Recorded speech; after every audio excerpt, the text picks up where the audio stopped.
Class 10th की history की किताब का, एनसीईआरटी किताब का यह आखिरी चैप्टर है। इस चैप्टर को 2 पार्ट्स में मैं आपके साथ कवर करूंगा। टाइटल क्या है? 18th century political formation. यहां पे बात देखिए क्या की जा रही है दोस्तों। शुरू में आपको बताना चाहूंगा, यहां पे 2 मैप्स आपको नजर आएंगे। एक मैप आपको ये नजर आ रहा है और दूसरा मैप आपको ये नीचे दोस्तों नजर आ रहा है। क्या बताया जा रहा है इन 2 मैप से? जो ये पहला मैप है, इसमें देखिए फ्रेंड्स किस तरीके से मूवमेंट दिखा के रखा गया है। तो यहां पे आपको मराठास दिख रहे हैं। मराठा का मूवमेंट किस तरीके से दिखाया गया है? तो मराठा हैदराबाद की तरफ भी जा रहे हैं, मराठा आपका ईस्टर्न साइड पे भी जा रहे हैं, इधर यूपी अवध की साइड भी जा रहे हैं, ग्वालियर की साइड भी जा रहे हैं, जयपुर की साइड भी जा रहे हैं। तो ये मराठा जो कि इस रीजन में कंसंट्रेटेड थे, इन्होंने अपना एक्सपेंशन किया। आप देख सकते हैं हैदराबाद इस रीजन में है, बंगाल का राज यहां दिख रहा है, अवध का राज आपका यहां दिख रहा है। ये जो बाहर की, अच्छा यहां पे आपको सिख भी दिख रहे हैं। ये जो आपकी बाहर की आउटर बाउंड्री है जो कि इस ब्लैक ब्लैक रंग की स्ट्रिप से नजर आ रही है दोस्तों, ये क्या है? ये आउटर बाउंड्री थी आपकी मुगल अंपायर की। ये कह सकते हैं ये बाउंड्री रही मुगल अंपायर की 1707 तक, जब तक औरंगजेब का राज था। 1707 में औरंगजेब की मृत्यु हो गई। औरंगजेब की मृत्यु के बाद मुगल अंपायर का डिसइंटीग्रेशन बहुत तेजी से होगा और बहुत सारे इंडिपेंडेंट राज उभर के आएंगे सामने। उन्हीं इंडिपेंडेंट राज को हम लोग यहां पे देखेंगे दोस्तों। तो आगे बढ़ने से पहले इस वीडियो पे लाइक का बटन जरूर दबा दे दोस्तों, ज्यादा से ज्यादा लोगों के साथ इनको शेयर कर दें। मैंने बच्चों के अंदर एक टेंडेंसी देखी है कि जो लोअर लेवल की किताबें, जैसे 6ठी और 7वीं की जो हिस्ट्री किताबें हैं, ज्योग्राफी किताबें हैं, वो उस पर ध्यान नहीं दे रहे हैं। लेकिन यहां पे इसको ओवर स्मार्टनेस बोलूंगा मैं। ये किताबें भी बहुत जरूरी हैं आपके हिस्ट्री की पर्सपेक्टिव से, तैयारी की पर्सपेक्टिव से। किसी भी एग्जाम की आप तैयारी कर रहे हो, क्योंकि आपको एक होलिस्टिक अंडरस्टैंडिंग देती है, बेसिक अंडरस्टैंडिंग देती है। जो चीज मैं यहाँ पे आपको इस वीडियो में बताऊंगा ना, वो आगे की मॉडर्न हिस्ट्री समझने में आपकी मदद करेगी। पर चलिए, ये तो आपकी मर्जी पे कि आप क्या देखते हैं और क्या नहीं देखते हैं। कुछ लोग 6th और 7th क्लास की हिस्ट्री को इंपॉर्टेंट नहीं समझते, पर उनका है। अब यहां पे देखिए बताया क्या जा रहा है। यहां पे ये बताया जा रहा है कि ये जो मुगल एम्पायर था, जो आपको इस फिगर में दिख रहा है, ये धीरे धीरे डिसइंटीग्रेट करना शुरू हुआ और बहुत सारे इंडिपेंडेंट रीजन उभर के आएंगे 1707 के बाद।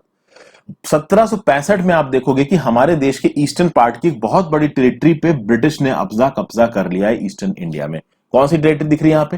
तो ये जो पूरा का पूरा आपको शेडेड पोर्शन दिख रहा है ना दोस्तों, इस शेडेड पोर्शन में ऑलमोस्ट ब्रिटिश का कब्जा हो गया था। तो ईस्टर्न इंडिया में बहुत ज्यादा टेरिटरीज को ब्रिटिश ने हथिया लिया था अपने अंदर। उसके बाद अगर देखिए बात की जाए तो धीरे धीरे आप देखोगे फ्रेंड्स कि ये पहले तो केवल ये ब्रिटिशर्स का जो अंदर था ना, ये केवल यही शेडेड वाला इलाका था। फिर ये वाला इलाका भी आप बोल सकते हैं ये नॉर्दर्न सरकार्स वाला, ये भी ब्रिटिशर्स के अंदर था। तो ये जो 2 इलाके मैंने आपको दिखाए, ये 2 ब्रिटिशर्स के पास थे लगभग 1765-66 के समय पे। 1764 में क्या हुआ दोस्तों? बैटल ऑफ बक्सर हुआ था। बैटल ऑफ बक्सर के बाद ही तो ये इलाके इनके कंट्रोल में आए थे। तो अभी तक तो ये इलाके, धीरे धीरे देखेंगे कंडीशंस कुछ ऐसी बदलेंगी ना दोस्तों कि ब्रिटिशर्स के अंदर हमारे देश का एक बहुत बड़ा चंक धीरे धीरे जाने लगेगा। उसका बेस कैसे बैठेगा, ये शुरुआत कैसे हुई, ये मैं आपको इस वीडियो में समझाने वाला हूं, बहुत ही छोटे टाइम स्पैन में। और जब हिस्ट्री की बात होती है दोस्तों, तो छोटा टाइम स्पैन 30 से 40 साल का टाइम स्पैन को छोटा टाइम स्पैन माना जाता है, क्योंकि हम पुराने समय में हजारों साल की एनालिसिस कर रहे हैं। इसलिए हिस्ट्री में 30 से 40 साल का टाइम एक छोटा स्पैन माना जाता है। अब जैसा कि मैंने आपको बताया, 1707 में औरंगजेब की मृत्यु हुई। बहुत सारे छोटे छोटे इंडिपेंडेंट पॉलिटिकल ग्रुप्स आने शुरू होंगे। इन पॉलिटिकल ग्रुप्स को ज्यादातर केसेस में वही नोबल्स लीड करेंगे जो कि मुगल नोबिलिटी को बिलोंग करते थे। इस चैप्टर में हम लोग देखेंगे कि 1707 में जब औरंगजेब की मृत्यु हुई और 1761 में जब थर्ड बैटल ऑफ पानीपत हुआ। थर्ड बैटल ऑफ पानीपत किसके किसके बीच हुआ? अहमद शाह अब्दाली और मराठास के बीच में। अहमद शाह अब्दाली नादर शाह की जंग का एक सिपाही था, बाद में वो काबिल बना, राजा बना, और उसने थर्ड बैटल ऑफ पानीपत किया। वो थर्ड बैटल ऑफ पानीपत पे जब पहुंचेंगे तब देखेंगे। अब देखते हैं the crisis of the umpire and later Mughals. हमने देखा पहले कि मुगल अंपायर कैसे अपनी हाइट ऑफ सक्सेस पे पहुंचा, कैसे ये जो आपका अकबर था उसने इसको अंपायर को बढ़ाया, उसके बच्चों ने भी बढ़ाया। फिर बाद में आप देखोगे कि औरंगजेब ने कुछ ऐसी चीजें करी जिससे अंपायर की ताकत चरम पे टूटने लगी, उसकी मिलिट्री ताकत कम होने लगी, फाइनेंशियल रिसोर्सेज उसके खत्म हो गए, क्योंकि वो डेक्कन पे लगातार साउदर्न किंगडम से लड़ रहा था। और जो पहले के मुगल एम्पायर थे वो साउदर्न किंगडम से सीधे सीधे नहीं लड़ते थे। बट औरंगजेब ने इस पॉलिसी को बदला और सारे पैसे मुगल ट्रेजरी के खत्म हो गए। फिर आप देखेंगे जैसे ही औरंगजेब मरेगा, इसके जो सक्सेसर्स हैं अलग अलग जगहों पे वो रिवॉल्ट कर देंगे मुगल सेंट्रलाइज लीडरशिप के अगेंस्ट में। ये जो मनसबदार थे इन मुगल्स के, जिनको जागीर्स दी जाती थी। ये मनसबदार बहुत ताकत हो गए थे दोस्तों। ताकतवर क्यों हो गए थे? देखिए, इन मनसबदार के पास सारी ताकतें थी। इनको मनसबदार बोला जाता था, गवर्नर्स थे, इनको सूबादार बोला जाता था। खास बात थी दोस्तों, इनके पास रेवेन्यू पावर भी थी, इनके पास मिलिट्री पावर भी थी। यानी कि रेवेन्यू पावर इनको दीवानी दी गई थी उस इलाके की, मिलिट्री पावर इनको फौजदारी दी गई थी उस इलाके की। उस इलाके में रेवेन्यू का कलेक्शन भी यही करेंगे, उस इलाके में जो मिलिट्री है उसको भी ओवरसी यही करेंगे, जिसकी वजह से इनको एक्स्ट्रा ऑर्डिनरी पॉलिटिकल, इकोनॉमिक और मिलिट्री पावर मिल गई। देखिए, टैक्स कलेक्ट करने की ताकत आपकी हो गई, सेना आपकी हो गई। तो जब ये दो चीजें दोस्तों आपकी हो गई तो जगह तो आपकी हो गई। अच्छा, पहले भी ऐसा होता था, बट पहले क्या होता था कि जो सेंट्रलाइज्ड लीडरशिप बैठती थी, अकबर जैसे जो लीडर्स थे, ये बहुत तगड़ा ओवर रूल रखते थे, ऊपर से हमेशा आंसरेबल रखते थे अपने ये गवर्नर्स को। तो गवर्नर्स अपनी जगहों पे तो राजा थे, बट इन गवर्नर को अकबर को जवाब देना पड़ता था। बाद में क्या हुआ कि जैसे ही औरंगजेब मरेगा, जो बाद के रूलर्स आएंगे वो उतने एफिशिएंट नहीं होंगे, जिनके चलते जो मनसबदार हैं, ये जो सूबादार से गवर्नर थे, ये ज्यादा ताकतवर हो जाएंगे। ये गवर्नर अपनी ताकत को कंसोलिडेट करेंगे। तो शुरू शुरू में ये पैसा बेचते थे सेंट्रलाइज लीडरशिप को, अब वो पैसा आना बंद हो जाएगा। जो मुगल एम्पायर्स हैं वो अपनी ही कोर्ट पॉलिटिक्स में लगे होंगे, वहां पे अलग ही कोर्ट पॉलिटिक्स चल रही होगी, तो उनका ध्यान ही नहीं जाएगा कि कहां से पैसा आया, कहां से पैसा नहीं आया। फिर जगह जगह पे इंडिया में पीजेंट्स और जमींदारी रिबेलियन शुरू हो जाएंगे। नॉर्दर्न इंडिया में, वेस्टर्न इंडिया में टैक्सेस बढ़ते ही जा रहे थे, उन टैक्सेस को देने का पैसा नहीं था पीजेंट्स के पास। पीजेंट्स के लिए कुछ कर नहीं रहे थे राजा महाराजा, वो अपनी लड़ाई में लगे हुए थे। तो ये पीजेंट्स रिवॉल्ट कर देंगे। कई जगहों पे जो छोटे लेवल पे पावरफुल रूलर्स थे, शिफ्टेंस थे, वो अपनी ताकत को कंसोलिडेट करेंगे। और मुगल अथॉरिटी के अगेंस्ट जो रेबेलियन होते थे ना, जगह जगहों पे रेबेलियंस बढ़ जाएंगे। और इन रेबेलियंस के चलते कुछ ग्रुप्स होंगे कुछ जगहों पे जो अपनी ताकत को इतना ज्यादा स्ट्रांग कर लेंगे, इतने ज्यादा इकोनॉमिक रिसोर्सेज अंदर ले लेंगे कि वो वर्चुअली उस इलाके में अपने ही राजा बन जाएंगे। मुगल अथॉरिटी से वो अपना पल्ला तोड़ देंगे। इनफैक्ट इस तरीके के रेबेलियन औरंगजेब के एंड ईयर्स में ही देखने को मिलने लगे थे। 1690-1695 के बाद ही ये रेबेलियंस देखने को मिलने लगे थे। औरंगजेब एक एफिशिएंट रूलर था, तो ऑब्वियस बात है, एक स्ट्रांग रूलर था, उसने इन रेबेलियंस को कंट्रोल किया। बट एक टाइम के बाद वो भी नहीं कर पाया और 1707 में उसकी मृत्यु हो गई। और बहुत सारी जगहें प्रोविंशियल गवर्नर्स, लोकल चीफटेन्स और दूसरों ग्रुप के हाथ में वो ताकतें चली गई। यहां पे देखिए, इस नोट में आपको क्या निकाल नजर आ रहा है? Rich harvest and empty coffers. क्या बताया जा रहा है? ये भाई मुगल अंपायर की फाइनेंशियल बैंक्रप्सी के बारे में बता रहा है। एक ऑथर ने लिखा है कि अलग अलग जगहों पे देखिए मुगल के एजेंट्स डिप्लॉयड थे। उन एजेंट्स का काम क्या था कि वहां पे जो एग्रीकल्चर प्रोड्यूस थी उससे टैक्स इकट्ठा करना। पर एक समय ऐसा आ गया, लोकल लेवल पे इतने ज्यादा रिबेलियन, इतने ज्यादा रिवॉल्ट्स, पीजेंट्स इतना ज्यादा गुस्सा हो गए सेंट्रल अथॉरिटी से कि उन्होंने सीधे सीधे मना कर दिया कि हम आपको कोई भी टैक्स प्रोड्यूस नहीं देंगे। और उनके जो लोकल लीडर्स थे, लोकल चीफटेन्स थे, उनको सपोर्ट था। तो जो मुगल के डायरेक्ट रिप्रेजेंटेटिव्स डिप्लॉयड थे ना ग्राउंड में, वो कुछ कर ही नहीं पा रहे थे। इनफैक्ट वो अपने आप को सस्टेन करने के लिए इन पीजेंट से फसल और पैसे मांग रहे थे। एक ये भी टाइम आ गया। और मुगल की जो सेंट्रलाइज लीडरशिप थी उसके अंदर तो कोई ताकत वैसे ही नहीं बची थी। वो तो वैसे ही वहां पे कहते हैं ना कि शराब पी के धुत पड़ी थी, कोर्ट पॉलिटिक्स चल रही थी, तो इस तरीके की बातें थी। फिर इस इकोनॉमिक और पॉलिटिकल क्राइसिस के बीच में ही एक बवाल हो गया। बवाल क्या हो गया कि भाई ईरान का रूलर था नादिर शाह, वो दिल्ली की सिटी को बर्बाद करके चला गया 1739 में। अपने साथ वो वेल्थ तो लेके गया ही, वो एक अलग चीज है, लेकिन उसने बहुत ज्यादा नुकसान पहुंचाया जानो माल का। उसके बाद केवल नादिर शाह ही नहीं, नादिर शाह तो 1739 में आया था, इसने तगड़ा बवाल मचाया था। उसके बाद उसी की आर्मी का एक सोल्जर, अफगान रूलर था ये भी, अहमद शाह अब्दाली, इसने इंडिया में 5 बार अटैक किया 1748 से 1761 तक। और 1761 में क्या हुआ था? Third battle of Panipat. यहां पे देखिए एक अकाउंट दे रखा है, ये एक पोर्ट्रेट है नादिर शाह की। नादिर शाह ने दिल्ली को अटैक किया। जब दिल्ली को अटैक किया तो किस तरीके का नुकसान पहुंचा है यहां पे बताया रखा है। 60 लाख रुपए ले गया वो, हजारों गोल्ड कॉइन्स ले गया वो, 1 crore worth of gold ware ले गया, 50 करोड़ वर्थ ऑफ ज्वेल्स ले गया, जो कि वन ऑफ द बेस्ट थे वर्ल्ड में, और शाहजहां का पिकॉक थ्रोन भी ले गया ये। और यहां पे दिल्ली के रूलर्स के बारे में क्या लिखा है देखिए, जो राजा हुआ करते थे अब उनकी हालत बहुत खराब है, ठीक है, उनको पानी तक नहीं नसीब हो रहा है पीने के लिए। अपने मजे से खींच के उनको बाहर निकाल के जमीन पे फेंक दिया गया है, भिखारी बना के रखा गया है उनको। जो स्टाइलिश क्लॉथ्स पहन के घूमते थे वो अब नेकेड घूम रहे हैं। लोगों के पास घर नहीं है, सड़कों पे आ रहे हैं। न्यू सिटी थी ना शाहजहानाबाद की, भाई बर्बाद करके रख दिया इसको नादिर शाह ने, पूरी की पूरी सिटी बर्बाद करके रख दी। ये सब क्रूअल रूलर्स थे, इनको लोगों, इनके अंदर ह्यूमन इमोशंस नाम की कोई चीज नहीं थी। लूटा भी, सबको मारा भी। जो हमारी हिस्ट्री है, हिस्ट्री बहुत क्रूअल है। हिस्ट्री में ह्यूमन लाइफ की कोई वैल्यू ही नहीं है, मारना पीटना काटना कोई वैल्यू नहीं रखता था उस टाइम पे। फिर आगे देखेंगे दोस्तों, इसके बाद मुगल अंपायर पे चारों तरफ से प्रेशर पड़ रहा था। जो इनके डिफरेंट ग्रुप ऑफ नॉबल्स थे, ये आपस में एक दूसरे के साथ कंपटीशन कर रहे थे, तो आपस में ऑब्वियसली ये वीक हो गए थे। तो जो मुगल कोर्ट था, खासकर औरंगजेब की मृत्यु के बाद, ये मुगल कोर्ट दो भागों में बंट गया था। नॉबल्स दो डिसेंट के थे, एक तो ईरानी नॉबल्स थे, दूसरे तुरानी नॉबल्स थे। तुरानी नॉबल जो कि टर्किश डिसेंट के थे, और ये नॉबल्स बहुत ज्यादा पावरफुल हो गए चूंकि दिमाग वाले थे, और जो मुगल एम्परर्स थे वो इनके हाथ में बन गए पपेट्स। तो ये नॉबल्स अपने हिसाब से इन एम्परर्स को घुमाते फिराते थे।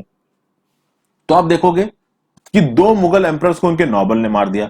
फरुखसियर 1717 टू 1719, इसी ने वो फरमान दिए थे इंग्लिश ईस्ट इंडिया कंपनी को। फरुखसियर को डायरेक्शंस कौन देते थे? तो फरुखसियर को डायरेक्शंस देते थे दो ब्रदर्स, जिनका नाम था सैयद ब्रदर्स। और जब सैयद ब्रदर्स की बात मानना बंद किया फरुखसियर ने, तो सैयद ब्रदर्स ने भाई बहुत क्रूएलिटी से मारा फरुखसियर को। फिर आलमगीर टू को भी इसके एक नॉबल इमाद उल मुल्क ने मारा। आगे देखते हैं, अहमद शाह और शाह आलम टू, इसको भी ब्लाइंड किया इनके नॉबल्स ने। तो मुगल एम्परर्स की हालत बहुत ज्यादा खराब हो गई थी।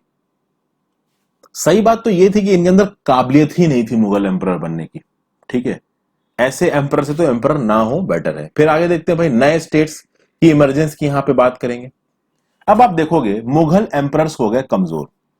अच्छा, ऐसा नहीं था कि इन मुगल एम्परर्स के कोर्ट में इस तरीके के लोग नहीं थे, नॉबल्स नहीं थे जो सेंट्रलाइज लीडरशिप अच्छी तरीके से कर सकें। बहुत अच्छे अच्छे नॉबल्स थे, बट वो बहुत अच्छे अच्छे नॉबल्स कोर्ट पॉलिटिक्स के चक्कर में कुछ कर नहीं पा रहे थे, उनके हाथ बंधे हुए थे, क्योंकि कोर्ट में पॉलिटिक्स एक लिमिट से ज्यादा हो चुकी थी।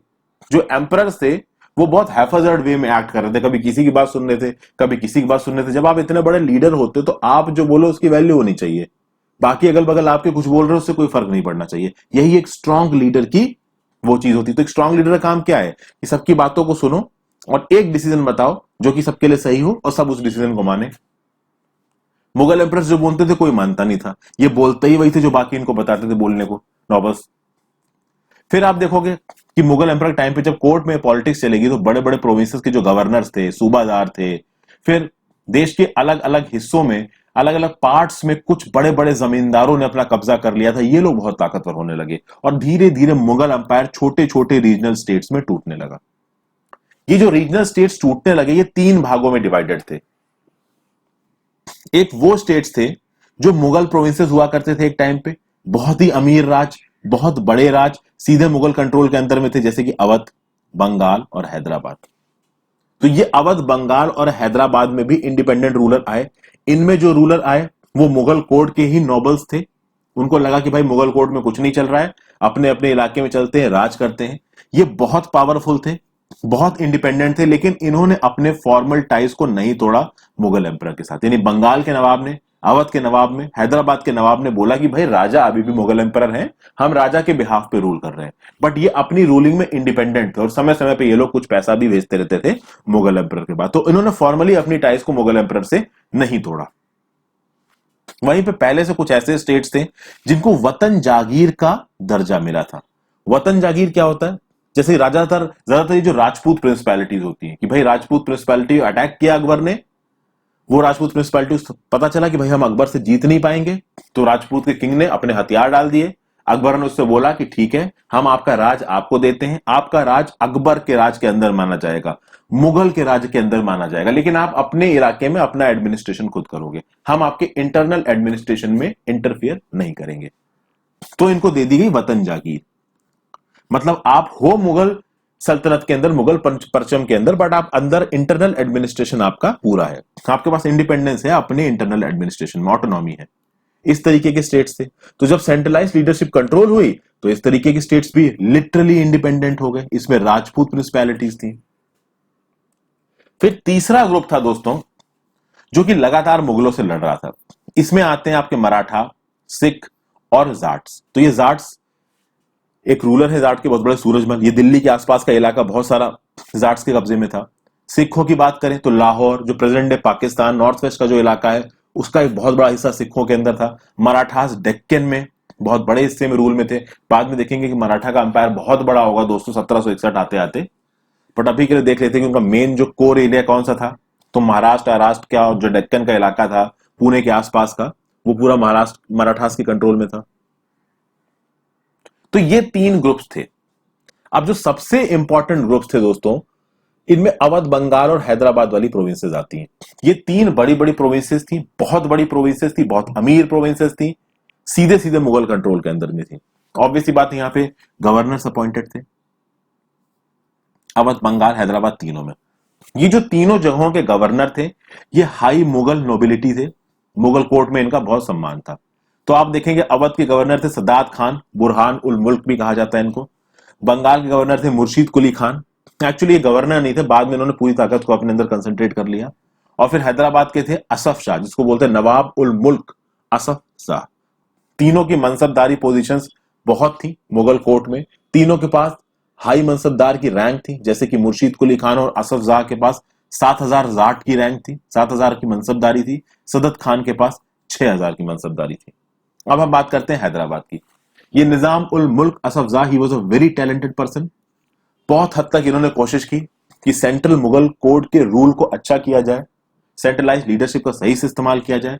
तो ऐसा नहीं था कि काबिल नोबिलिटी नहीं थी मुगल के पास, बट उनके कोर्ट में इतनी ज्यादा चालें वगैरह चली जा रही थी। मुगल एम्परर थे वो स्टेबल नहीं थे उस समय, कि मुगल एम्परर ये नहीं समझ पाए कि कौन सही है हमारे राज के लिए और कौन गलत है। इसलिए बिल्कुल केओस हो गया मुगल कोर्ट में, और निजाम उल मुल्क को लगा कि भाई अब मुझे मुगल कोर्ट को छोड़ देना चाहिए। हैदराबाद स्टेट के फाउंडर थे ये, 1724 से लेकर 1748 तक हैदराबाद में ये थे। One of the powerful members थे ये मुगल एम्परर के कोर्ट के, फर्रुखसियर के कोर्ट के। बट इनकी ज्यादा सैयद ब्रदर्स के साथ बनती नहीं थी। तो ऑब्वियसली बात है, फर्रुखसियर सैयद ब्रदर्स के हाथ में पपेट थे। तो निजाम उल मुल्क ने बोला कि भाई निकलते हैं यहां से। पहले निजाम उल मुल्क अवध के गवर्नर भी रह चुके थे, बाद में इनको डेक्कन का चार्ज दिया गया। और 1720 से 22 के टाइम पे जब एज अ मुगल गवर्नर ये डेक्कन में थे, तो इन्होंने अपना डेक्कन में तगड़ा कंट्रोल कर लिया था। हैदराबाद के आसपास का जो इलाका है, इस पे अच्छा खासा पॉलिटिकल और फाइनेंशियल कंट्रोल था इनका। फिर बाद में देखेंगे कि मुगल कोर्ट में भी आपकी इंट्रीग्स चल रही हैं 1720-1722 के लगभग, और डेक्कन में भी प्रॉब्लम चल रही है। तो इनको ये समझ में आया कि अब मुझे अपने रूल को डेक्कन में लेके जाना चाहिए। तो ये डेक्कन चले गए, हैदराबाद के पास चले गए 1722 के लगभग, और वहां के एक्चुअल रूलर बन गए। जब ये डेक्कन में गए तो बहुत सारे काबिल सोल्जर्स और एडमिनिस्ट्रेटर्स को भी अपने साथ ले गया। अब इन सोल्जर्स और एडमिनिस्ट्रेटर्स भी अल्टरनेटिव ढूंढ रहे थे। मुगल कोर्ट की हालत वैसे ही खराब थी, पैसे ठीक से मिल नहीं रहे थे, इनको समझ में नहीं आया करें क्या। तो असफ शाह ने इनके सामने एक ऑप्शन रखा कि आप मेरे सामने हैदराबाद चलो, हैदराबाद में अच्छी अपॉर्चुनिटी है, तो ये भी चले गए। तो इन्होंने, जो इनकी प्रिंसिपैलिटी थी हैदराबाद की, असफ शाह ने वहां पे मनसबदार अपॉइंट करना शुरू किया, जागीर्स ग्रांट करी। ये रूल तो as a servant of Mughal empire ही कर रहे थे, मतलब मुगल एम्पर के साथ, मुगल एम्पायर के साथ इन्होंने अपने टाइज को नहीं तोड़ा। समय समय पे ये मुगल एम्पर को अपनी डोनेशंस भी भेजते थे, पैसा भी भेजते थे, बट अपनी रूलिंग में सीधे सीधे इंडिपेंडेंट थे। किसी भी तरीके का इंटरफेरेंस नहीं था दिल्ली से। कैसे होगा, दिल्ली वाले अपना ही काम ठीक से नहीं कर पा रहे थे।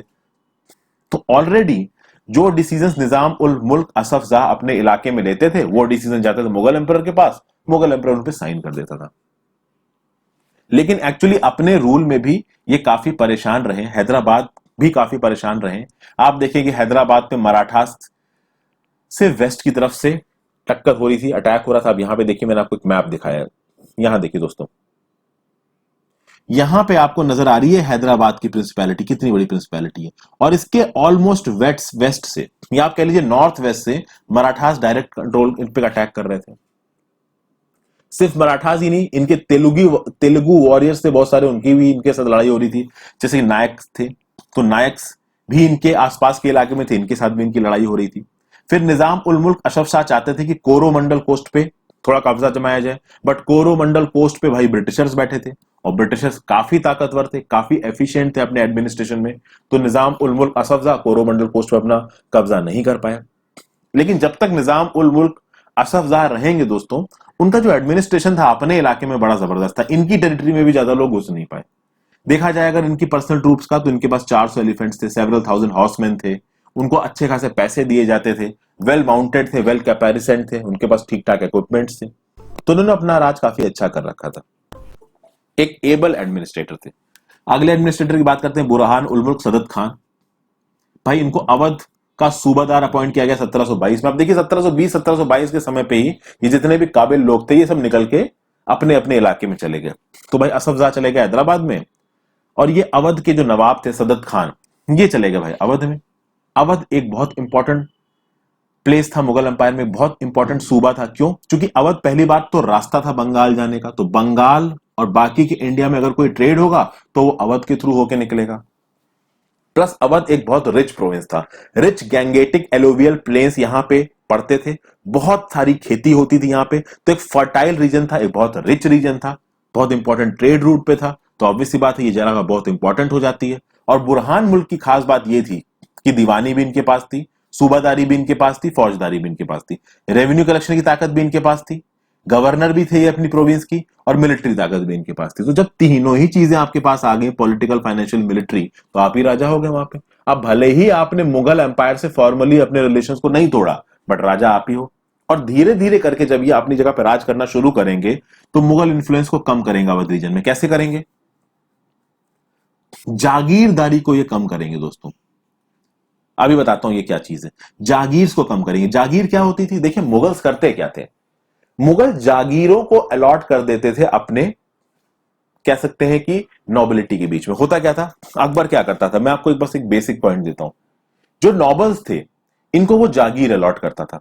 जागीर में होता क्या था कि भाई ये जागीर आपकी है, आप इस जागीर में जाके अपने सोल्जर्स को मेंटेन करिए, उनसे उनको सैलरी देने के लिए आप टैक्स उठाइए अपने इलाके से, और कुछ रेवेन्यू आप सेंट्रल ट्रेजरी में भेजिए। तो मुगल रूल का, सेंट्रलाइज मुगल रूल का ये बेस रहा था कि जागीर दी जाती थी अलग अलग ऑफिशियल्स को। ये जागीर किसको दी जाती थी? ऑफिशियल्स को दी जाती थी मुगल एम्पायर की। बुरहान उल मुल्क क्या करेगा कि ये जागीर देना बंद करेगा और इनकी जगहों पे वो अपने लॉयल सर्वेंट्स को बैठाएगा।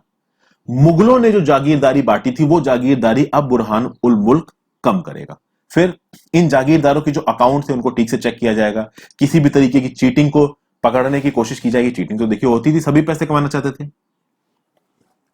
इसने क्या किया, बहुत सारी राजपूत जमींदारियों पे भी कब्जा किया, और रोहिलखंड में अफगान सेटल थे जिनके पास एग्रीकल्चरल फर्टाइल लैंड थे बहुत सारे, उनसे वो लैंड छीने। ये जो रोहिलखंड के अफगान थे ना, इन्होंने थर्ड बैटल ऑफ पानीपत 1761 में अहमद शाह अब्दाली की मदद की थी, ना कि मराठास की। ये बस एक पॉइंट मेरे दिमाग में आ गया तो मैंने आपको बता दिया। अब यहां पे एक नए तरीके का सिस्टम बनना शुरू होगा दोस्तों। अब जो स्टेट होगा वो लोकल बैंकर्स पे डिपेंड होगा, महाजन पे डिपेंड होगा। ये लोग क्या करेंगे कि the right to collect tax को हाईएस्ट बिडर्स को देंगे, यानी ऑक्शन करेंगे, और उस ऑक्शन के थ्रू कुछ रेवेन्यू फार्मर्स, कुछ इजारादार ढूंढे जाएंगे। वो इजारादार बोलेंगे कि हम स्टेट को एक फिक्स्ड अमाउंट ऑफ मनी देंगे, और अगर वो स्टेट को फिक्स्ड अमाउंट ऑफ मनी ना दे पाए तो उसकी गारंटी लेंगे लोकल बैंकर्स। तो यहां पे लोकल जो बैंकर्स हैं वो एक तरीके के इंश्योरेंस एजेंट की तरह काम करेंगे, और ये जो रेवेन्यू फार्मर्स हैं इनको असेसमेंट और कलेक्शन ऑफ टैक्सेस में ठीक ठाक ताकत दी जाएगी। मुझे पता चल रहा है कि आपको कुछ समझ में नहीं आया, अब सुनिए, अब आपको सब समझ में आएगा। इन लोगों के आने से पहले ये जो नोबिलिटी थी, जो मैं आपको बता रहा हूं, असफजाह की बात कर रहा हूं, मुर्शिद कुली खान की बात कर रहा हूं, सदत खान की बात कर रहा हूं, इनके आने से पहले जागीरदारी सिस्टम था। जागीरदारी सिस्टम क्या था कि जो ऑफिशियल्स थे आपके मुगल अंपायर के, उनको जागीर दे दी जाती थी। उस जागीर में एक बड़ा सा इलाका होता था, उस इलाके में वो टैक्स कलेक्ट करेंगे, थोड़ा हिस्सा मुगल लीडरशिप को भेजेंगे। जागीरदारी को इन लोगों ने खत्म करना शुरू किया और इन्होंने इंट्रोड्यूस किया इजारादारी। इजारादारी क्या होती है कि एक इलाके में पहले बिडिंग की जाएगी, ऑक्शन किया जाएगा कि कौन सबसे ज्यादा लैंड रेवेन्यू दे सकता है। जो हाईएस्ट बिडर होगा उसको इजारादारी दी जाएगी, और उससे बोला जाएगा कि आप इतना पैसा स्टेट को दोगे। और उसी समय पे स्टेट एक और बैंकर के साथ, इसको बैंकर बोल लीजिए, मनी लेंडर बोल लीजिए, कुछ भी बोल लीजिए, बैंकर मनी लेंडर के साथ ये पैक्ट करेगा कि मान लीजिए ये इजारादारी, ये जो इजारादारी लेने वाला आदमी था जिसको स्टेट को पैसा देना, अगर ये पैसा नहीं दे पाया तो उस केस में बैंकर स्टेट को पैसा देगा। तो यहां पे स्टेट क्या करने की कोशिश कर रहा है, स्टेट अपनी दो सोर्स ऑफ इनकम बना रहा है कि अगर इस इजारेदारी ने पैसे नहीं दिया तो बैंक पैसे दे देगा, और ऑब्वियसली बात है ये इंश्योरेंस है तो उसके लिए बैंकर को भी कुछ पैसा मिलेगा। मान लीजिए अगर ये इजारेदारी, ये जो मनी लेंडर है, ये अपना पैसा देने में फेल हो जाता है, तो उस केस में इस इजारेदारी के लैंड को एक बड़े जमींदार को बेच दिया जाएगा, उससे पैसा लिया जाएगा, कुछ कमीशन ये बैंकर मर्चेंट अपना रख लेंगे और बाकी पैसा स्टेट को दे दिया जाएगा। समझ गए दोस्तों? तो जागीरदारी हटा दी गई, दो सिस्टम्स लेके गए गए, एक इजारेदारी, लोग ऑक्शन करेंगे, जो सबसे ज्यादा पैसा देगा उसको इजारेदारी दी जाएगी। जब इजारेदारी दी जाएगी तो उनको पूरी आजादी दे दी जाएगी कि आप किसी भी तरीके से टैक्स कलेक्ट करो, हमें मतलब नहीं। तो ये लोग मारेंगे पीटेंगे फार्मर्स को टैक्स कलेक्ट करने के लिए, और मान लीजिए पूरा टैक्स नहीं कलेक्ट कर पाए तो उस केस में ये जो पैसा नहीं दे पाएंगे वो पैसा ये बैंकर्स और मनी लेंडर्स भरेंगे। ठीक है, तो ये सिस्टम बन गया। तो अब आप देखोगे कि बैंकर्स और मनी लेंडर्स इनके राज में बहुत ज्यादा इंफ्लुएंशियल होने लगेंगे। यहां से बैंकर्स और मनी लेंडर इस सिस्टम ऑफ एडमिनिस्ट्रेशन में उनकी एंट्री होगी। बंगाल में भी देखते हैं दोस्तों, बंगाल भी मुगल कंट्रोल के बाहर निकल गया, मुर्शीद कुली खान आ गए। मुर्शीद कुली खान पहले नायब थे, deputy to the governor of the province थे, धीरे धीरे ये अपने आप को सूबादार, देखिए वैसे ये फॉर्मल सूबादार नहीं थे, बस धीरे धीरे इन्होंने पूरी ताकत को अपने हाथ में कंसंट्रेट किया और revenue administration, political administration, military administration सब कुछ अपने हाथ में लेके आए। जो मुगल के जागीरदार थे बंगाल में, उनको इन्होंने ट्रांसफर कर दिया उड़ीसा में, और बंगाल के रेवेन्यू का प्रॉपर रीअसेसमेंट कराया, रेवेन्यू को कैश में कलेक्ट किया गया, और यहां पे भी बैंकर और मनी लेंडर का रोल आया, यानी इजारेदारी सिस्टम यहां पे भी आया, बैंकर मनी लेंडर यहां पे भी आए। तो आप समझ रहे हैं ना, जागीरदारी हटी, इजारेदारी आई यहां पे, ये बात समझिएगा। और मान लीजिए कि कोई इजारादार, कोई रेवेन्यू फार्मर अगर अपना पैसा नहीं दे पाता है दोस्तों, कोई जमींदार अगर अपना पैसा नहीं दे पाता है जो भी उसको लैंड दिया गया है, ठीक है, कई जगहों पे इनको रेवेन्यू फार्मर्स बोलते थे, कई जगहों पे इनको जमींदार बोलते थे। तो मान लीजिए कोई जमींदार है, कोई रेवेन्यू फार्मर है, जितना उसने पैसा प्रॉमिस किया है कि वो बंगाल की स्टेट को देगा, अगर मान लीजिए वो नहीं दे पाता है तो उस केस में वो क्या करेगा, वो इन बैंकर्स और मनी लेंडर्स पे भारी ब्याज पे पैसा उठा सकता है। तो बैंकर मनी लेंडर कैसे कमाएंगे ये आपको समझ में आ रहा है। मान लीजिए जमींदार पैसा दे ही नहीं पाया तो ये अपना लैंड बड़े जमींदारों को भेज देगा, और उस जमींदार पैसा दे देंगे आपका बैंकर्स को, मनी लेंडर को, ये बैंकर मनी लेंडर जाके स्टेट को पैसा दे देंगे। तो अब आप देख रहे हो कि इन जगहों पे दोस्तों बैंकर्स और मनी लेंडर्स की जो इंपॉर्टेंस है ना वो बढ़ती जाएगी, और सेंट्रलाइज्ड लीडरशिप, स्टेट और बैंकर के बीच का जो कनेक्शन है वो और स्ट्रांग होता जाएगा। ये हो रहा है यहां पे।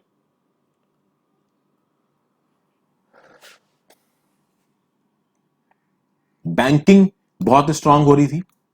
अली वर्दी खान के रेन में एक बहुत इंपॉर्टेंट बैंकिंग हाउस उभरा जिसके लीडर थे जगत सेठ। जगत सेठ का ये बैंकिंग हाउस था, इसका भाई लीडिंग आप कह सकते हैं कि जो रूलर्स थे उनके साथ बड़े अच्छे रिलेशन थे, अली वर्दी खान के साथ बहुत अच्छे रिलेशन थे। तो अब आपको यहां पे समझ में आ रहा है दोस्तों कि इन तीनों जगहों पे जागीरदारी सिस्टम को धीरे धीरे खत्म किया गया और इजारादारी सिस्टम को यहां पे लेके आया गया, बैंकर्स और मर्चेंट स्ट्रांग होते गए।